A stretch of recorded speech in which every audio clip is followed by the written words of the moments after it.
విజయవాడలో కుట్ర ప్రకారంగానే సీఎం జగన్పై దాడి జరిగిందని మంత్రి అంబటి రాంబాబు ఆరోపించారు. సీఎం జగన్పై జరిగిన దాడిని ప్రజాస్వామ్యవాదులంతా ఖండించారని అన్నారు. వైసీపీని రాజకీయంగా ఎదుర్కోలేకనే దాడులకు దిగుతున్నారని విమర్శించారు. జగన్ను హతమార్చాలని చంద్రబాబు కుట్ర చేస్తున్నారనే సంచలన ఆరోపణలు చేశారు అంబటి.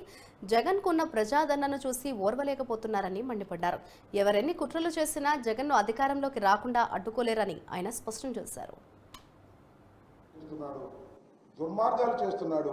నేను మనవి చేస్తున్నా, నారా చంద్రబాబు నాయుడు గారు అధికారం లేకుండా బతకలేడు. అధికారం పోయిందంటే సహించలేడు.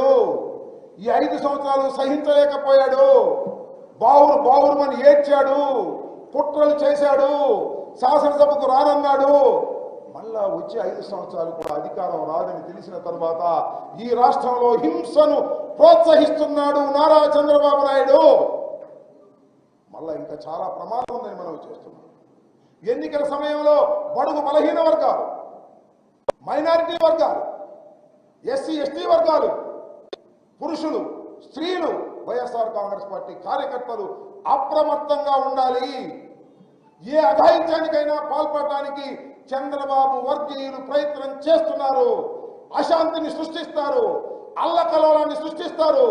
అధికారం పోతుందనే భయంతో, బాధతో ఎంతకైనా తెగిస్తాడు నారా చంద్రబాబు నాయుడు.